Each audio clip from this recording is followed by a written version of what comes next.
Aqui estava antes, era final. Eu sou entendi. Mas não vimos ainda. Sí, estamos siguiendo lo que estamos viendo. Ah, sim. Los inhibidores de la COX-2.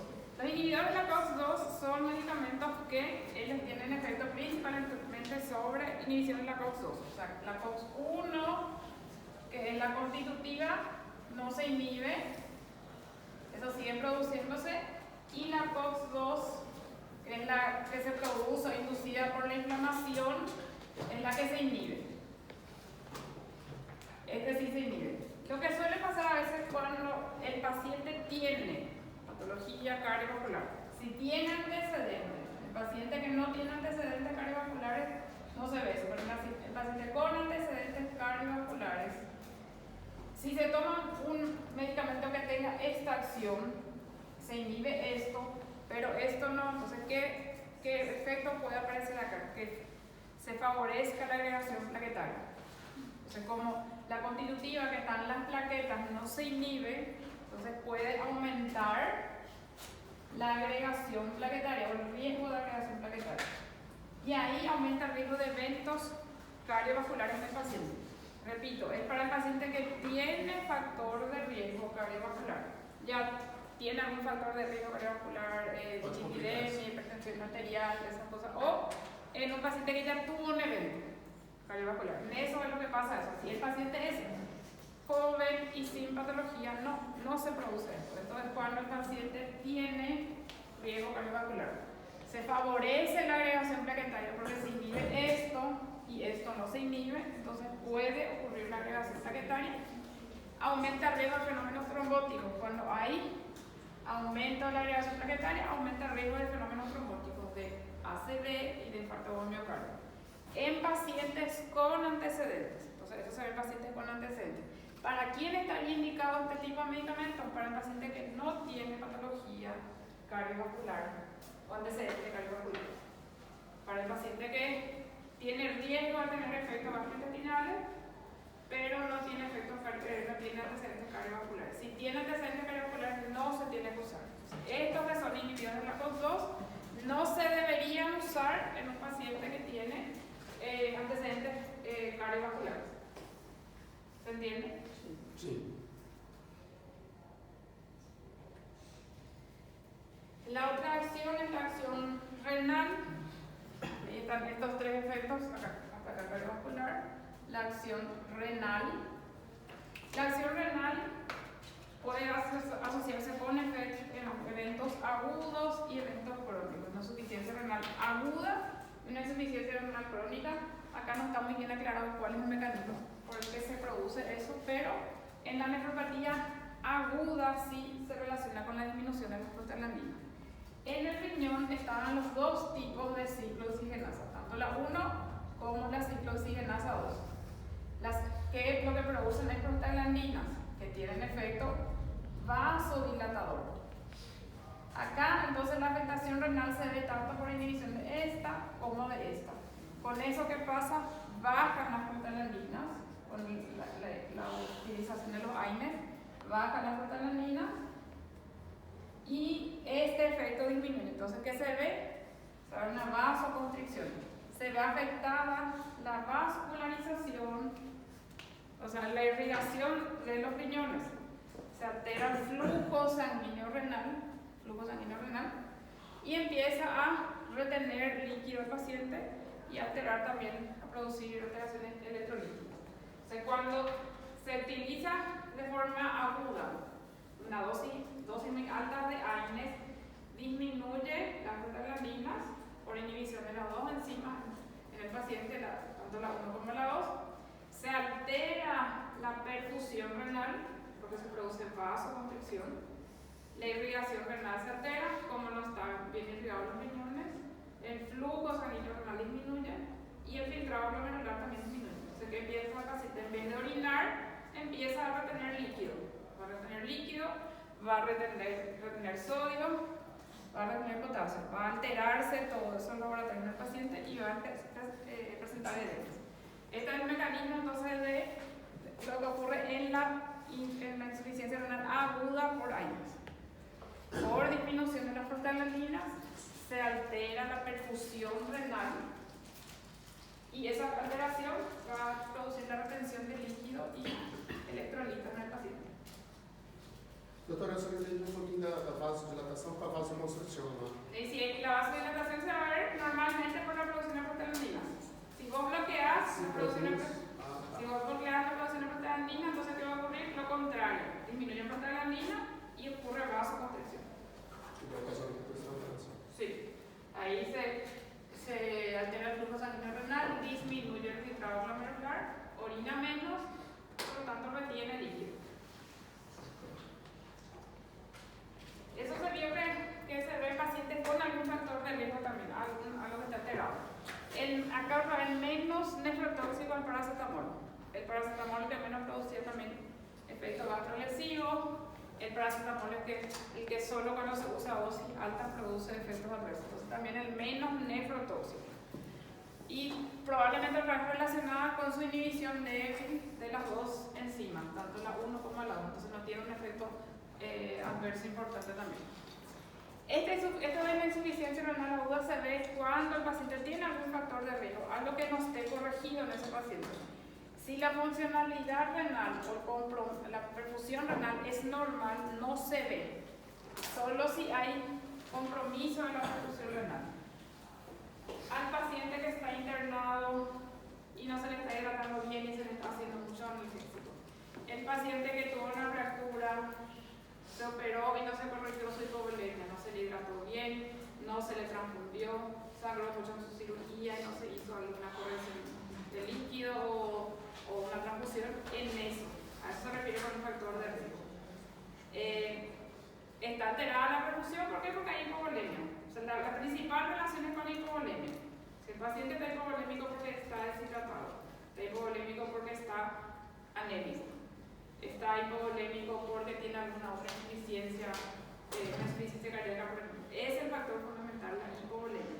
Cuando hay hipovolemia que ocurre, se altera la perfusión de los tejidos, de algunos órganos, principalmente el riñón. O sea, allí hay un factor de riesgo, esa perfusión está alterada y ahí se ve el daño. Por eso los pacientes que suelen tener, pongo el ejemplo del paciente joven porque en ese es más fácil de corregir eso de la hipovolemia.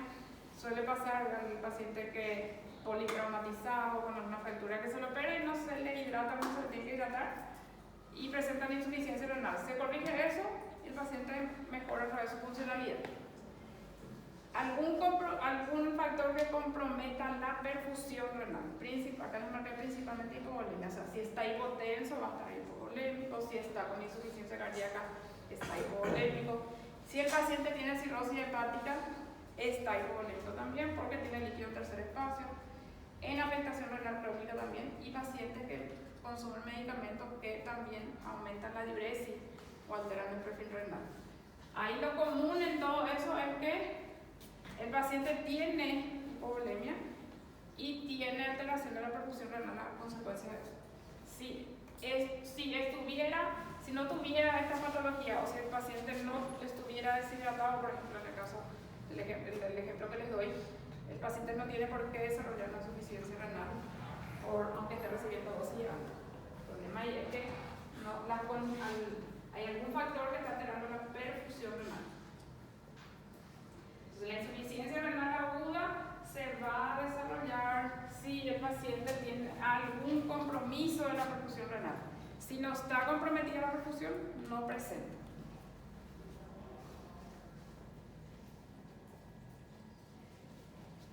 Estos son factores de riesgo relacionados con nefrotoxicidad, la edad del paciente otra vez, las enfermedades que comprometen a la parte vascular, principalmente diabetes mellitus, ateroma, la presencia de aterosclerosis, antecedentes de insuficiencia renal crónica, afectación hepática, insuficiencia cardíaca y deshidratación. Uso de drogas que afectan también al perfil renal y a los electrolitos. Entonces, tiene que tener algo de base el paciente para que se presente eso. Si ya tiene alguna patología, se tiene más riesgo, porque ya está alterada de por sí probablemente su perfusión renal o su funcionalidad renal. Ahora, el paciente que no tiene ningún factor de riesgo no debería desarrollar esa insuficiencia.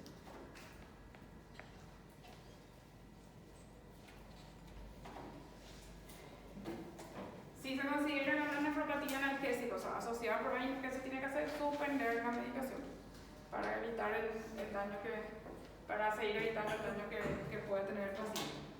Esa nefropatía se asocia con los factores de riesgo que vimos en el otro gráfico también.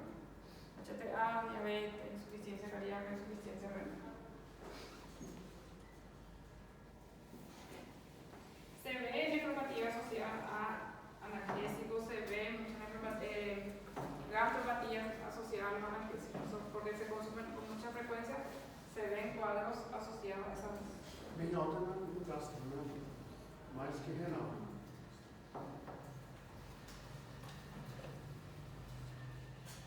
¿Alguna pregunta de esa parte renal? Entonces puede ser aguda y crónica. La aguda se desarrolla cuando hay un factor de riesgo.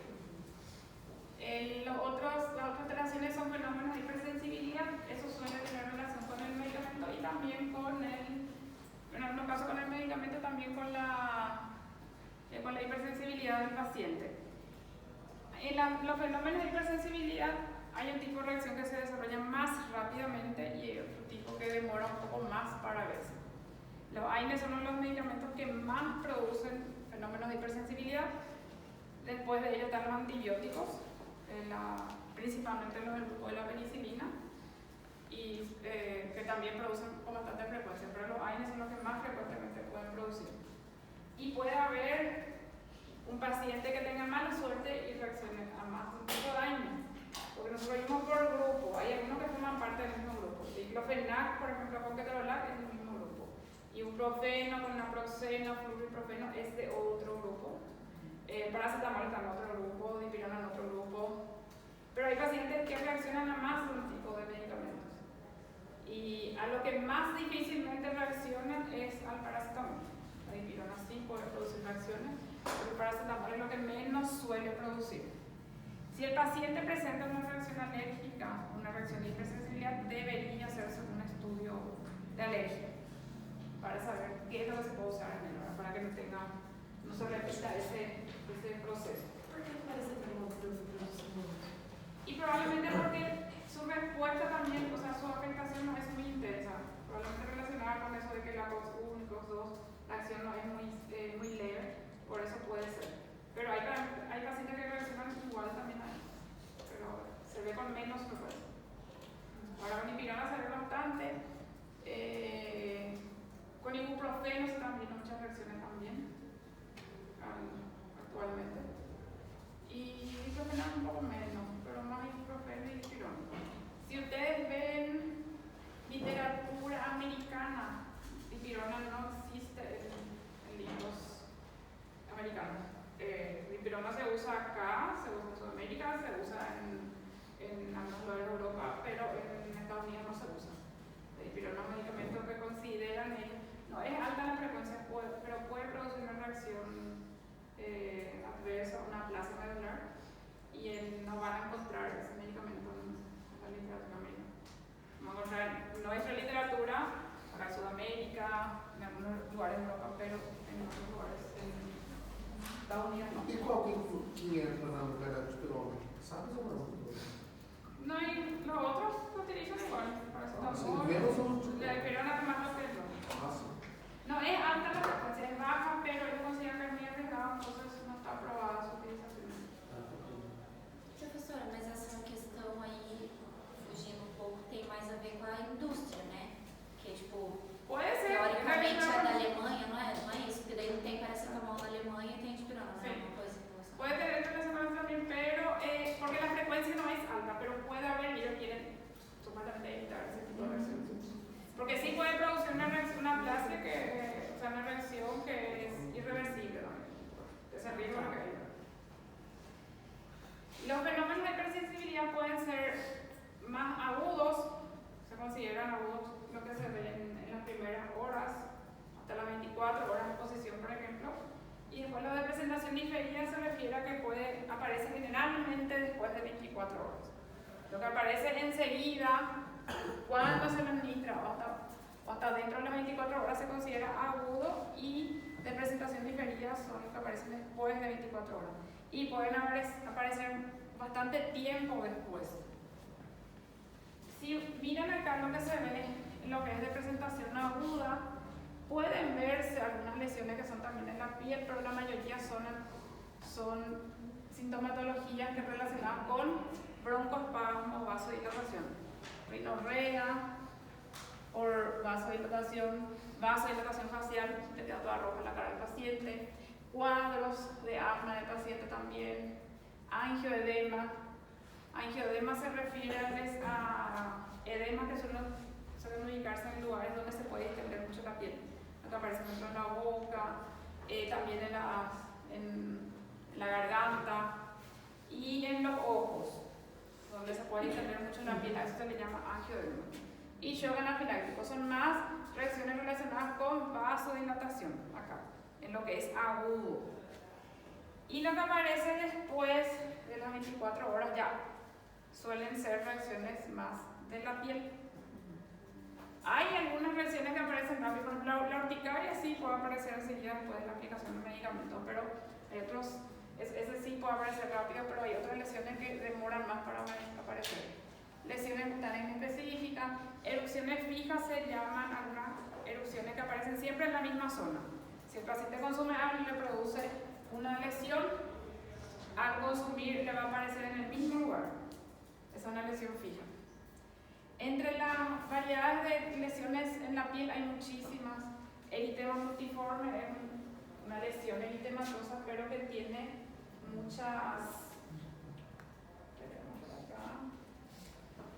diferentes tamaños suelen tener. Por ejemplo, el eritema multiforme son lesiones eritematosas, pero de diferentes tamaños. Entre las lesiones fijas suelen ser así, algo que le va a aparecer. Esto, por ejemplo, cerca del pie, toma real medicamento, le va a aparecer en esa misma zona. Las reacciones urticarias suelen ser así como abonosas. Las formas también son diferentes, suelen ser papulosas sobrelevadas. Eso sí pueden aparecer más rápido. El angioedema aparece en zonas donde se puede extender mucho el tejido, labios y en los ojos. También en la garganta puede aparecer. Otra forma de lesión es el síndrome de Stevens-Johnson. Esto, por ejemplo, puede demorar varios días para aparecer. Cuando el paciente presenta lesiones en piel, que nosotros pensamos que pueden ser por medicamentos, hay que preguntarle qué tomó la última semana, hace 15 días, hasta 3 semanas más o menos hay que preguntarle, porque el medicamento puede demorar para producir estos efectos. Y esto puede empezar con una lesión que es mucho más localizada, después se extiende por todo el cuerpo, puede tomar todo el cuerpo, puede sobreinfectarse, puede producirle un shock séptico al paciente. Y también donde se pierde mucho la piel, el paciente también pierde mucho líquido. Se puede considerarse como si fuera que en algunos casos hasta como un paciente que sufrió quemaduras. O sea, tiene la gravedad de un cuadro así. El síndrome de Liel, se pela todito, el paciente también. Y lesiones que son un poco más así, menos graves, que son los de tipo púrpura. Tienen también diferentes tamaños. Estas lesiones, estas suelen verse de forma diferida, o sea, demoran más para aparecer. La angioedema sí puede aparecer más rápido, la urticaria puede aparecer más rápido. Las otras lesiones demoran un poco más para aparecer. Pues todo lo que es relacionado con rinorrea, chiado, broncoespasmo, se relaciona con un fenómeno de presentación aguda, donde suele aparecer dentro de las primeras 24 horas. Fotodermatitis se refiere a lesiones que aparecen cuando el paciente se expone a la luz solar también posterior a la administración de medicamentos. El nenito que estaba ahí, el síndrome de Liel, o necrólisis epidérmica tóxica, que afecta también a todo el organismo. Estas lesiones, o sea, estos síndromes no son producidos solo por AINES, con más frecuencia por AINES, pero se pueden ver por otros medicamentos también. Anticonvulsivantes, antibióticos también pueden producir. Acá está hablando de lo que se puede relacionar con AINES.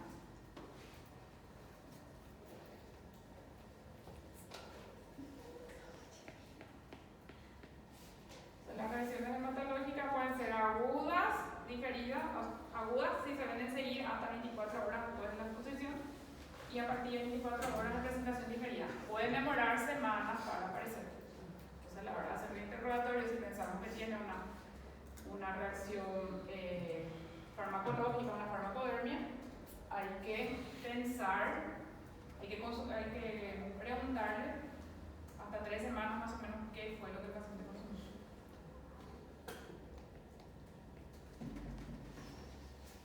Las reacciones hematológicas pueden ser de cualquiera de las líneas: glóbulos rojos, plaquetas, glóbulos blancos o también algún tipo de aplasia en el paciente.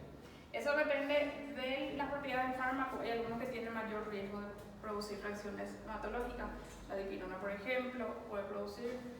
Y también en las condiciones del paciente. Esto también se relaciona con el paciente, no solo con el medicamento. Depende de su pasado, depende si tiene algún riesgo y ya presentó previamente algún cuadro, puede verse.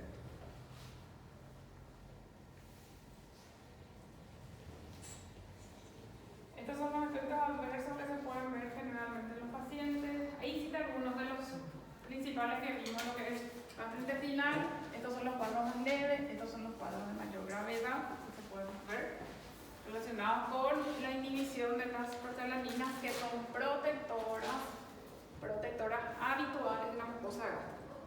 El daño renal también mediado por prostaglandinas, porque se produce disminución de la prostaglandina, se produce vasoconstricción. Reacciones de hipersensibilidad, que pueden ser reacciones en piel, y reacciones relacionadas con broncoespasmo y vasodilatación. La rinorrea, que les dije, por ejemplo, en el paciente, el chillido, que se puede ver también el chiado, que se ve más frecuentemente también en pacientes que ya tienen algún pasado alérgico. El paciente atópico, el paciente asmático, tiene más riesgo.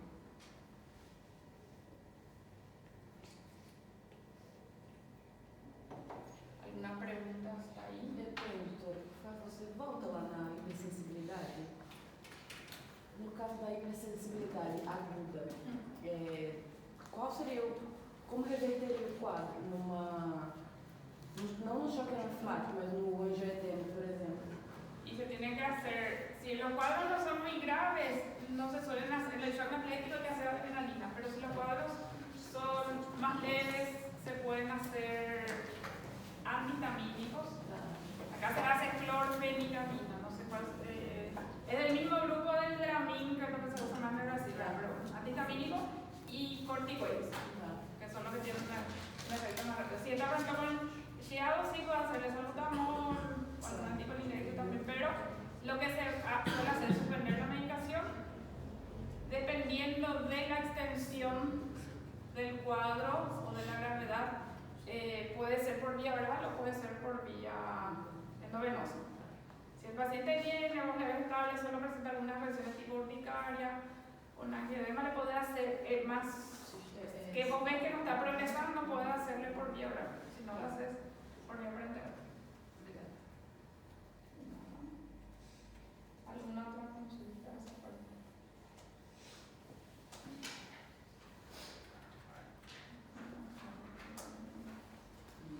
Y para la característica común que tenían los años que nosotros dijimos que eran, ¿cuál es la? Tenían grupos que químicamente correspondían a grupos diferentes, pero ¿qué es lo que les hacía formar parte del grupo de los años? La inhibición de la ciclooxigenasa, que responde también qué es lo que inhiben los años. La inhibición de la ciclooxigenasa 1 y ciclooxigenasa 2, que disminuye algunos factores que son inflamatorios, principalmente las prostaglandinas.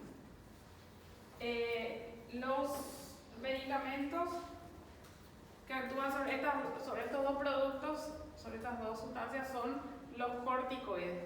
Los AINES en general actúan solo sobre prostanoides, que eran los prostanoides, prostaglandinas y tromboxano. Los AINES actúan sobre prostanoides. Si nosotros queremos medicamentos que actúen también sobre leucotrienos, tienen que hacer los corticoides, que vamos a ver en otra clase. La vasodilatación se producía por cuáles son las sustancias producidas por que participan en el proceso inflamatorio. prostaglandinas, y la inhibición de las prostaglandinas es lo que principalmente disminuye la acción inflamatoria por los años. La vasoconstricción y la agregación plaquetaria por cuál de las sustancias se favorece. Tromboxanos. Esto es por prostaglandina y esto es por tromboxanos. Los AINES producen su efecto terapéutico por inhibición de ciclooxigenasa, eso lo estábamos mencionando ahí. Y los efectos adversos también. Eso recuerden también que el mecanismo de acción de los AINES es la inhibición de la ciclooxigenasa y tanto lo que es el efecto terapéutico se ve por inhibición de la ciclooxigenasa y los efectos adversos también se relacionan mucho con la ciclooxigenasa. La inhibición de la ciclooxigenasa. La afectación renal se ve por qué? Por inhibición de la ciclooxigenasa. La afectación gastrointestinal, inhibición de la ciclooxigenasa. La afectación cardiovascular, inhibición de la ciclooxigenasa también. Entonces, la mayoría de los efectos se relacionan del adverso con ese mecanismo que también es responsable del efecto terapéutico. Otro que ya preguntaba. ¿Para qué? Esa es por más cuando veamos la otra clase de post 2 lo voy a preguntar.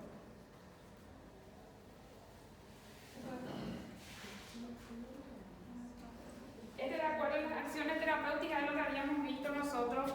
De acuerdo a las acciones terapéuticas, ¿cuáles son las enzimas inhibidas? ¿Cuáles las acciones terapéuticas se ve sobre la ciclooxigenasa 1? ¿Cómo? Antiagregación plaquetaria. Las otras tres reacciones, analgésica, antiinflamatoria y antipirética, se ven por inhibición de la ciclooxigenasa 2. La uricosúrica no se relacionaba con eso. Esta parte de los efectos adversos gastrointestinales. ¿Cuáles son las vías de administración que producen efectos adversos gastrointestinales? Cualquier vía te puede producir efectos adversos gastrointestinales si el medicamento es gastrolesivo. ¿A qué vos le das por vía intramuscular? El ejemplo que les di, el ketorolac, que es muy gastrolesivo. Si le das por vía oral va a producir efectos adversos. Si le das por vía intramuscular va a producir efectos adversos. Si le das por vía endovenosa también. O sea, independientemente de la vía, si el medicamento tiene efectos gastrolesivos va a producir efectos adversos. Los inhibidores de la COX-2 son más útiles en qué perfil de pacientes estos y en cuáles no deben hacerse. Eso les dije también.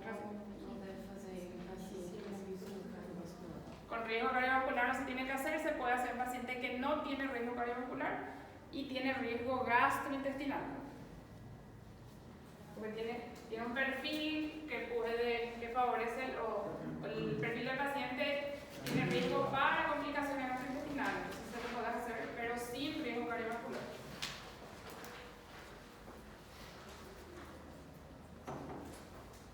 Acá los fenómenos de hipersensibilidad relacionados con lesiones dermatológicas, ¿a qué tipo de presentación corresponden?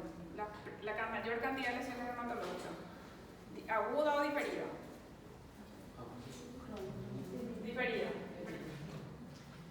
En la urticaria es lo que se va a ver una reacción dermatológica rápida. O en la otra todita, esos síndrome de Liebel, Stevens-Johnson, la púrpura, esas son todas lesiones diferidas, porque demoran para aparecer. Solo la urticaria aparece rápido.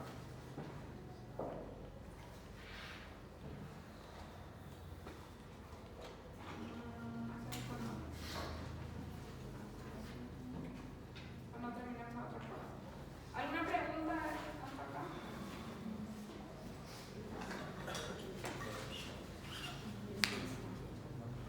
A ver, un poquito más.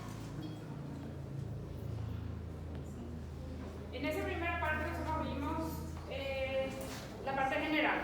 ¿Cuáles son los mecanismos de acción? ¿Cuáles son los efectos adversos y los efectos terapéuticos? Solo para recordar acá, lo que hacen los AINES es actuar principalmente sobre esta enzima que es la ciclooxigenasa para disminuir la producción de prostaglandina y de tromboxano también. Prostaglandina que es vasodilatadora, tromboxano tromboxano que es vasoconstrictor y que favorece la agregación plaquetaria.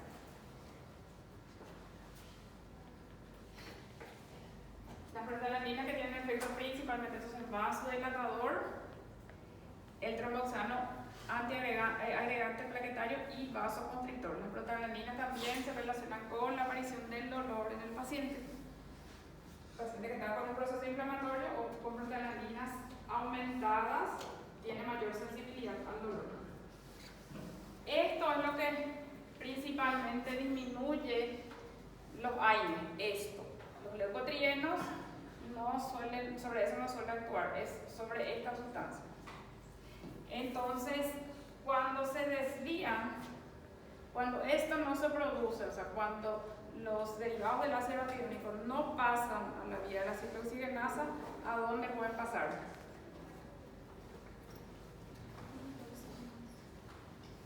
Si acá se produce un metabolitos del ácido araquidónico y esta vía está bloqueada porque el paciente toma AINE, entonces no se produce esto. Pero ¿qué puede pasar acá? Estos metabolitos pueden pasar a esta vía y se van a producir los derivados, o sea, estos leucotrienos. Eso les estoy explicando para ver por qué se relacionan con qué se relacionan estos leucotrienos, aparte de la permeabilidad vascular, de la leuquimia taxis, se relacionan con broncoespasmo. Por eso pacientes que son asmáticos y consumen AINE pueden presentar crisis, porque esto no se produce, pero todo lo que estaba acá como pudiendo utilizarse por la ciclooxigenasa pasa a esta enzima. Entonces se produce leucotrieno y el paciente puede tener ataques de asma. Eso se puede ver con los pacientes que son asmáticos.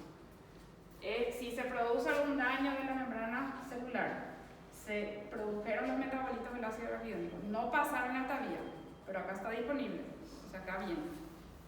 Y ahí presenta sus crisis el paciente. Hay que dar cuidado entonces a pacientes que son asmáticos porque pueden tener una reacción adversa.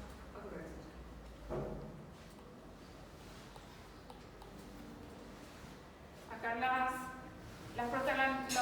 ciclooxigenasa eran dos, la inducida por el proceso inflamatorio, la constitutiva, que es encargada de proteger principalmente la parte renal y la parte digestiva, y también se encuentra en las plaquetas.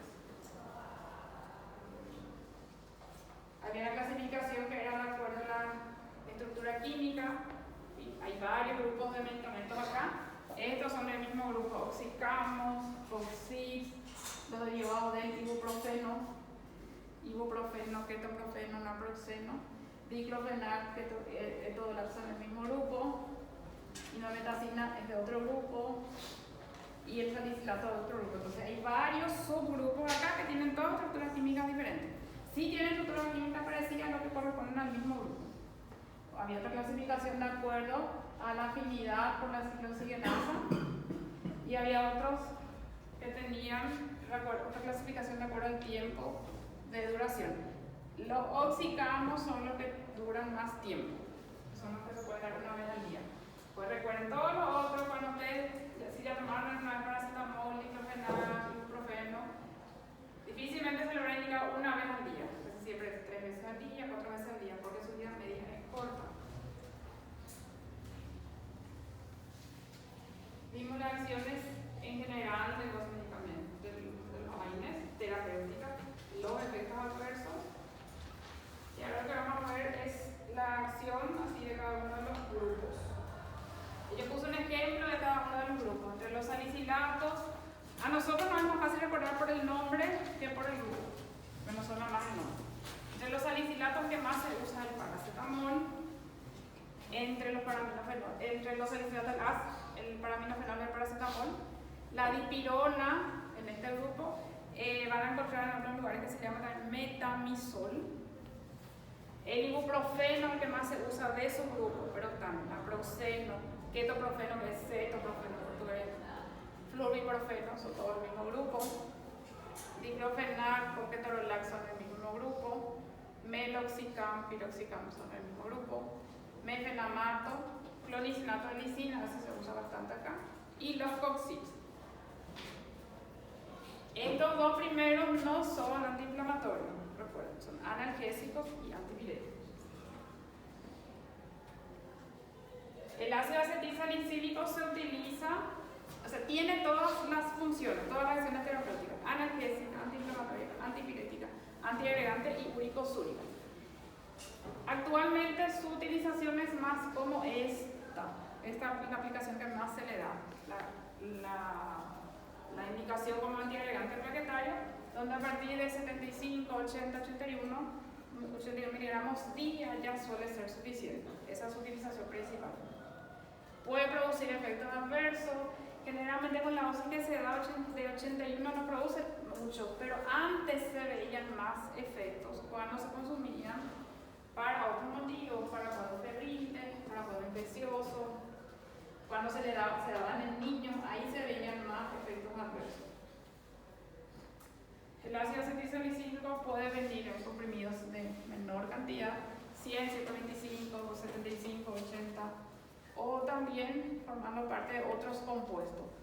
Hay también algunos medicamentos que traen en forma de, la presentación en forma sólida, en forma de pomada o crema, ungüentos también.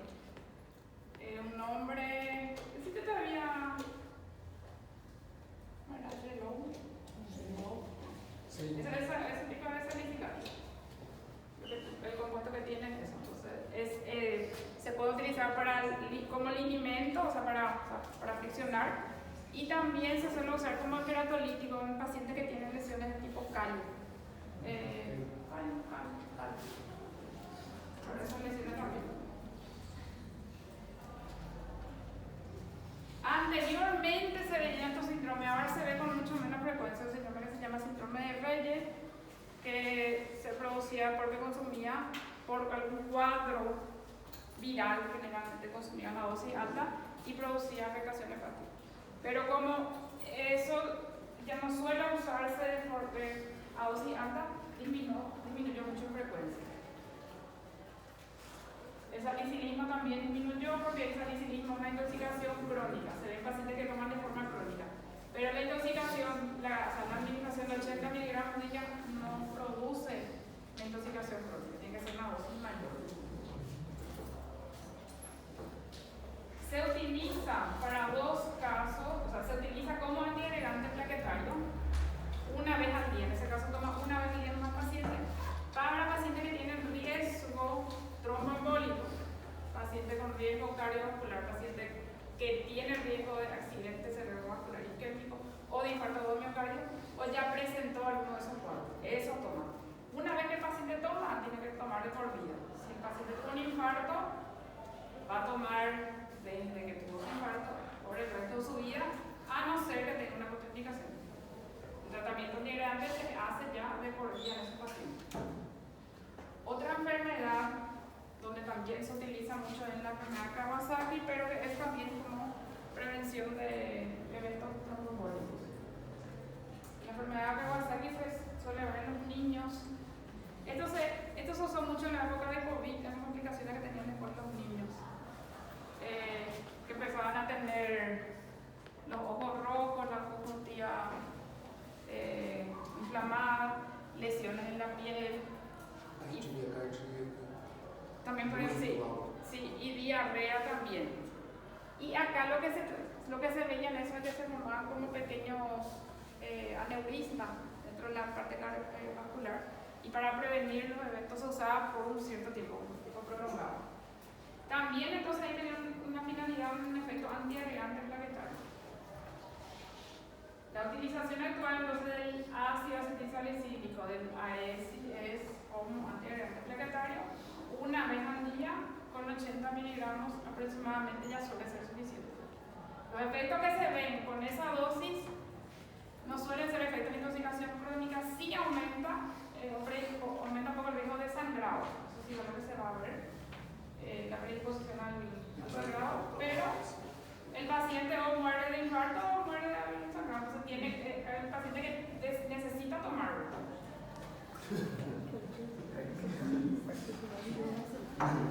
Esa tiene indicación, ¿verdad?